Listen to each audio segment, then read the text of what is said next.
मोहनलाल, घर से बाहर निकल, या तो मुझे मेरा कर्जा दे या फिर ये घर मुझे दे। मैंने तो आपसे पहले ही मना किया था, इस आदमी से पैसे उधार मत लो, ये अच्छा आदमी नहीं है। अगर समय पर पैसे नहीं चुका पाए तो रही सही इज्जत भी चली जाएगी। दिन बुरे चल रहे हैं सावित्री, जो भी व्यापार शुरू किया सबने घाटा ही दिया। पिताजी के गुजरने के बाद सोचा चंगीराम से कुछ पैसे उधार लेकर एक व्यापार चालू करूं, उसमें भी घाटा चला गया। उसके बाद एक सगा छोटा भाई था, वो भी मुझे छोड़कर चला गया।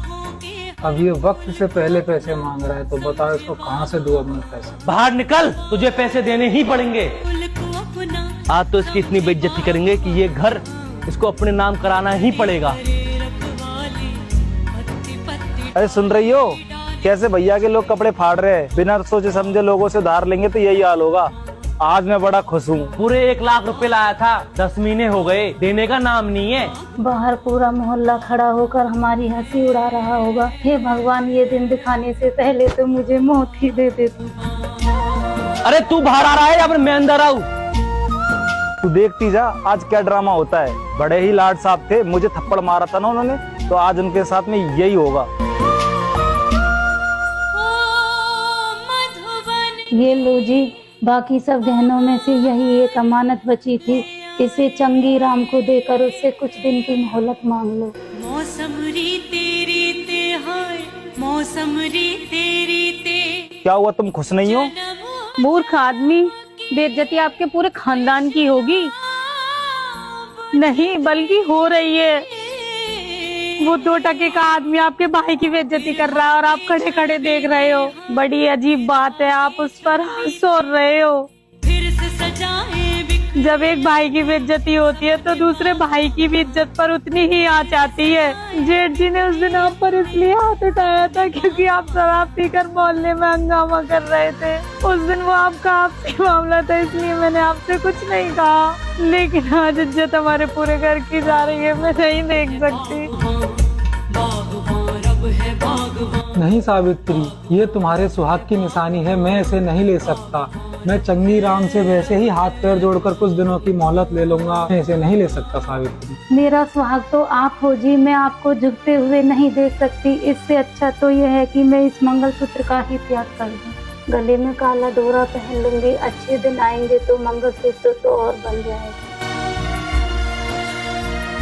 तुम ठीक कहती हो, मुझसे बहुत बड़ी गलती हुई है, लेकिन अब तुम ही बताओ क्या करना है। करना क्या है, आप भी एक लट उठा लो, मैं भी एक लट उठा लेती हूँ, देखते हैं वो कितने बड़े सूरमा है। चलो ठीक है, अलमारी में 1 लाख रुपए पड़े हैं, उन्हें भी लेकर चलो। जिन बिरवों को हमने दिखाई राह, आज पूरे पैसे चाहिए, मूल भी और ब्याज भी। उनके मन में तनिक नहीं पर। क्यों बे, इस तरह हमारे घर में क्यों आया तू? मैं तो अपनी वसूली लेने आया था। उधारी वसूल करने का ये कौन सा तरीका है? देखे बागवान पैसे नहीं मिल रहे तो पुलिस लेकर आ, कोर्ट में जा। ये कौन सा तरीका है पैसे वसूल करने का? अरे 1 लाख रुपए के चक्कर में ये तो 15 लाख के घर पे कब्जा करने आ गया। फिक्र मत कर सावित्री, अब भाई आ गया है, सब कुछ ठीक कर देगा। चलो जी, इसका हिसाब कर देते हैं। ये तेरे 1 लाख रुपए है और बाकी का ब्याज तुझे समय होने पर ही मिलेगा। पकड़ अपने 1 लाख रुपए और निकल यहाँ से।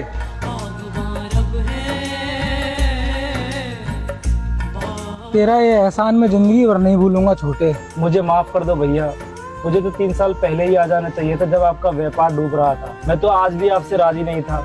अगर एहसान मानना है तो अपनी बहू का मानो, जिसने मुझे सोए हुए को जगाया। इसी ने ही मुझे बताया कि अकेले भाई की इज्जत नहीं, पूरे खानदान की इज्जत जा रही है। काटा सोचे बागवान, बेटा, मैं तुम्हारे माता पिता को प्रणाम करता हूँ जो उन्होंने तुम्हें ऐसे संस्कार दिए। बागवान